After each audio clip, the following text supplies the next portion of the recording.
دیدار پر آپ نے وعدہ کیا تھا کہ مریں گے تو پھر زیارت ہوگی، تو مر گئے ہم زیارت کی خاطر، جان دے دی وعدہ ہے دیدار پر، تو نقد اپنا دام ہو ہی جائے گا۔ اے رضا ہر کام کا ایک وقت ہے، دل کو بھی آرام ہو ہی جائے گا۔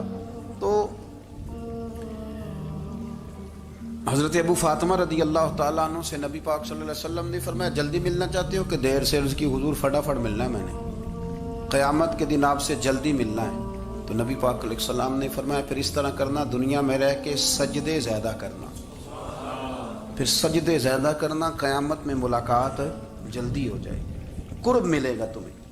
اپنے بچوں کے اندر دیکھیں نا، ہم شوق پیدا کرتے ہیں، ہمیں صحیح لفظ نہیں بولنے آتے پر ہم بچوں میں شوق پیدا کرتے ہیں کہ پتر ڈاکٹر بن جائے گا تو بڑا نفع کرے گا، تو لوگوں کی خدمت کرے گا، ملک و ملت کی خدمت کرے گا، تیرے ابا کا نام روشن ہوگا، تیرے دادا کی تعریفیں ہوں گی۔ ہم یہ ذوق پیدا کرتے ہیں۔ ہم اپنے نوجوانوں کے اندر یہ فکر پیدا کرتے ہیں، انہیں ہم سمجھاتے ہیں کہ میاں جب تم پڑھو گے، محنت کرو گے تو فلاں آدمی کی طرح تمہارا نام ہوگا۔ یہ جتنا ذوق ہم بچوں کے اندر ان چیزوں کا پیدا کرتے، ہمیں حکم ہے کسی طرح ہم ذوق پیدا کریں کہ پتر نماز پڑھے گا تو اللہ راضی ہو جائے گا، تو سجدہ کرے گا۔ دیکھیں نا میرے رسول کریم علیہ السلام نے فرمایا 7 سال کے بچے کو مسجد لے کے جاؤ، یعنی اسے شوق دلاؤ، اس کے اندر یہ خاصیت پیدا کرو کہ اس کا دل کرے مسجد میں جانے کا، اس کے اندر یہ خصوصیات لاؤ کہ وہ ہمارے ہاں نا ہر چیز کو پروموٹ کیا جا رہا ہے، ہر چیز کو، یعنی سر سنگیت سکھانے کے لیے اکیڈمیاں بن گئی ہیں، ہر شے پروموٹ ہو رہی ہے، عبادت کا جذبہ کم ہوتا جا رہا ہے، اللہ کا ذوق ہمارے اندر نہیں رہا۔ اور اتنا مشکل ہم نے اپنے لیے بنا لیا ہے کہ وہ بندہ جو بڑی زبردست مذہبی گفتگو کر رہا تھا اور تگڑی بات کر رہا تھا، کیا بات ہے، لیکن نماز کے بارے میں کمزوری دکھا جاتا ہے، نوافل کے بارے میں وہ چپکے سے نکل جاتا ہے۔ امام احمد بن حنبل رحمۃ اللہ تعالی علیہ، مسند امام احمد بن حنبل 14 جلدوں میں ہے مارکیٹ میں، اور مجھے تو خیر پسند ہی بڑی ہے، میں نے تو کئی دفعہ پڑھی ہے، اور کیا بات ہے امام احمد بن حنبل کی، کیسے تگڑے قسم کے محدث تھے اور اللہ نے کتنا انہیں اعزاز عطا فرمایا ہوا۔ یہ کوڑے بھی کھاتے تھے دین کی خاطر، سارا کرتا لہو سے بھر بھی جایا کرتا تھا، بڑا اعزاز والا شخص تھے، بڑے اعزاز والے، حدیثیں جمع کرنا، حدیثیں لکھنا، حدیث پڑھانا، سارا دن رہتے تھے۔ کہہ سکتے تھے کہ میں کر تو رہا ہوں کام، اور حدیث بھی موجود ہے کہ عالم عابد سے افضل ہوتا ہے، پر اس کے باوجود امام احمد بن حنبل رحمۃ اللہ علیہ 300 نفل فرض نمازوں کے علاوہ پڑھا کرتے تھے، 300 نوافل روز پڑھا کرتے تھے۔ ان کے بیٹے نے کہا ابا جی مکان خریدنا ہے تو وہ جگہ کہاں کر کے لوں، بہت ساری آبادیاں، تو فرمایا پتر وہاں لینا جہاں مسجد قریب ہو۔ میرے رسول کریم سید عالم صلی اللہ علیہ وسلم اتنا پسند کرتے مسجد کو، اتنا پسند کرتے نماز کو، کہ رسول کریم صلی اللہ علیہ وسلم تہجد کی نماز بھی پڑھتے، پھر حضور فجر کی نماز بھی پڑھتے، نبی پاک وتر کو الگ کر کے پڑھتے، عشاء کے ساتھ نہیں پڑھتے۔ یہ تو ہم اس لیے اجازت دی ہمارے بزرگوں نے کہ بعد میں اٹھے گا کون علیحدہ وتر پڑھنے کے لیے، عشاء کے ساتھ پڑھ لے، وتر پڑھتے، تہجد پڑھتے، فجر پڑھتے، اشراق پڑھتے، چاشت پڑھتے، پھر مغرب کی نماز کے بعد 6 رکعت اوابین پڑھتے، پھر رات کو صلاۃ اللیل پڑھتے۔ سیدہ عائشہ صدیقہ کہتی ہیں زمانہ سو جاتا اور میرے رسول مصلی بچھا کے کھڑے ہو جاتے، او یار کھیتی باڑی کر کے نہیں، محنت مزدوری کر کے نہیں۔ جناب عائشہ کہتی ہیں میں یہ بھی دیکھتی کہ حضور ایک آیت شروع کرتے تو ساری رات اسی کو پڑھتے، اور میری نظر جاتی تو قدم مبارک پہ ورم آ جاتا۔ یار نماز پڑھ کے اتنی مشقت کر کے، اتنی جد و جہد کر کے ورم آ گیا، یا رسول اللہ اتنی محنت کیوں کرتے ہو؟ فرمایا افلا اکون عبدا شکورا، کیا میں اپنے رب کا شکر گزار بندہ نہ بنوں؟ صحابہ کا ذوق عبادتوں کا، ریاضتوں کا، تلاوتوں کا، طبیعت ہے ان کی، وہ ایک دوسرے کو، حضرت مولا علی شیر خدا کرم اللہ تعالی وجہہ الکریم کے زمانے میں روم کے بادشاہ نے کہا یار یہ مسلمانوں کا پتہ تو کرو، یہ آخر کیوں اتنے زیادہ مجاہد ہیں؟ اس زمانے میں جاسوس بھیجنے کا مزاج تھا، اب تو جاسوس پکڑا جاتا ہے، اب تو جاسوس، اور جاسوسی کا شوق ویسے آج بھی ہے۔ عرض کروں تھوڑی سی بات اس عنوان سے، پتہ ہے کیا ہمارا مسئلہ ہے؟ ہم جہاں جاتے ہیں نا وہاں تھوڑی خوشبو سونگنے کی کوشش کرتے ہیں.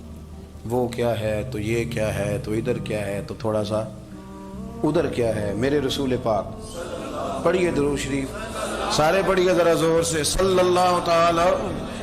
نبی پاک علیہ السلام نے فرمایا جاسوسی نہ کرنا ورنہ تم بندوں کو خراب کر دو. اور فرمایا اس طرح نہ ہو کہ تم کسی کے آپ کھول نہ نکلو تو تمہارے پہلے کھول جائیں. یہ جو ذوق ہے نا یہ ختم کریں, چھوڑیں. مطلب آپ کس چکر میں پڑے ہوئے ہیں؟ اتنی زیادہ توجہ کرنے کی کیا ضرورت ہے؟ انہیں کام سے کام رکھیں. اس میں بندہ تھوڑا سا نا آسان رہتا ہے. یہ جو بہت زیادہ ٹٹولنے والے لوگ ہوتے ہیں نا وہ بیچارے پھر عمر ٹٹولتے ہی گزار دیتے ہیں, اس لیے کہ مزاج ہی بہت پکا ہے. بوری کا منہ کھول کے اندر تک ہاتھ ڈالنا تو پھر کئی دفعہ سامنے سے بچھو بھی لڑ جاتا ہے, خرابی ہوتی. تو جاسوسی کی جاتی تھی. اس نے بھی جاسوس بھیجے کیونکہ قبیلوں کے لوگ تھے, کچھ مسلم کچھ کافر, پہچانے نہیں جاتے تھے لوگ. تو کچھ لوگ اس نے بھیجے, انہوں نے آ کے نا تحقیق کی, ریسرچ کری کہ آخر ماجرا کیا ہے. تو واپس جا کے انہوں نے رپورٹ دی نا روم کے بادشاہ کو. اس رپورٹ کا ایک جملہ بڑا شاندار ہے. وہ کہنے لگا بادشاہ ہمیں مسلمانوں کی کوئی سمجھ نہیں آئی, ہمیں کوئی سمجھ نہیں آئی. انہوں نے کہا کیوں نہیں سمجھ آئی؟ کہنے لگے یار عجیب بندے ہیں, جب رات مسلح پہ بیٹھتے ہیں تو یوں لگتا ہے ان کا دنیا سے رشتہ ہی کوئی نہیں, کوئی کسی کو نہیں جانتا. کوئی اپنے دکھ سنا کے رو رہا ہے, کوئی اپنی بات کر کے رو رہا ہے. لگتا ہے کہ ان کا کوئی رشتہ ہے ہی نہیں جب مسلح پہ بیٹھتے ہیں. اور فرمایا جب سویرے یہ جہاد کرنے نکلتے ہیں تو لگتا ہے ان سے زیادہ دلیر ہی کوئی نہیں. حالانکہ جو مسلحوں پہ رونے دھونے کے لوگ ہوتے ہیں وہ کئی دفعہ جہاد میں کام نہیں کرتے, لیکن عجیب لوگ ہیں کہ رات کے راہب ہیں, دن کے مجاہد ہیں, کوئی سمجھ نہیں آتی. میرے عزیز ان لوگوں نے مسلح آباد کر کے رکھا, تلاوتیں ان کا ذوق رہی, منزل روز پڑھنا, اسباق پڑھنا, وظائف پڑھنا یہ ان کا ذوق رہا. اعلیٰ حضرت بریلوی رحمت اللہ نے 1000 کتاب لکھی ہے, لیکن الوظیفۃ الکریمہ کے نام سے جو وہ صبح و شام وظائف پڑھتے تھے وہ الگ انہوں نے ان کو بیان کیا, پابندی کے ساتھ اپنی اللہ اللہ کرتے. شیخ شہاب الدین سہروردی رحمت اللہ علیہ اس پر ایک بندے نے اعتراض کیا. اس نے کہا جی آپ کس قسم کے صوفی ہیں, مرید بیٹھے ہیں اور آپ وہاں نفل پڑھ رہے ہیں. یہ بھی بڑا مسئلہ ہوتا ہے نا, جو بندہ ملنے آتا ہے وہ اپنے ٹائم کے حساب سے آتا ہے, اور پھر اس کا یہ بھی خیال ہوتا ہے کہ پیر صاحب جو ہیں وہ چونکہ درویش ہیں تو نہ انہیں روٹی کھانی چاہیے نہ سونا چاہیے, چونکہ وہ درویش ہیں, اور ہم چونکہ درویشوں کے ماننے والے ہیں لہذا ہمارا یہ طریقہ ہونا چاہیے کہ جیسے ہم کہیں درویش ویسے ہی کر جائے. حالانکہ جس کو آپ درویش کہیں گے آپ اس کی مانیں گے, آپ منوائیں گے نہیں, ہمارا مزاج ہوتا ہے.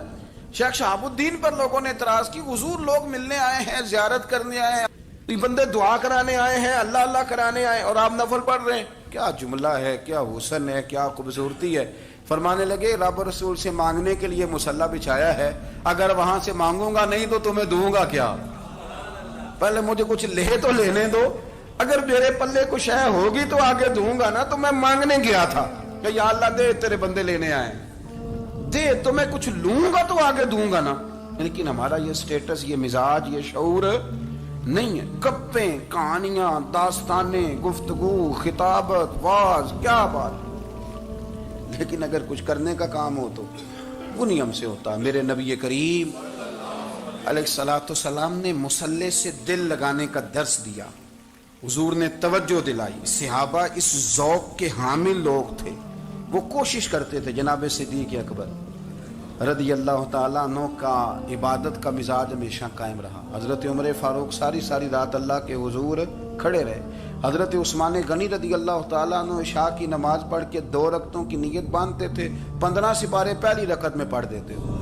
اللہم صلی علی سیدنا و مولانا محمد, اللہم صلی علی سیدنا و مولانا محمد.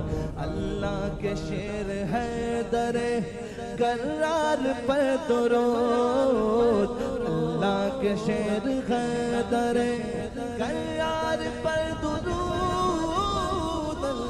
کے شیر غدر کرار پر درود, حضرت حسن حسین کے کردار پر درود. زینب کی بارگاہ میں زینب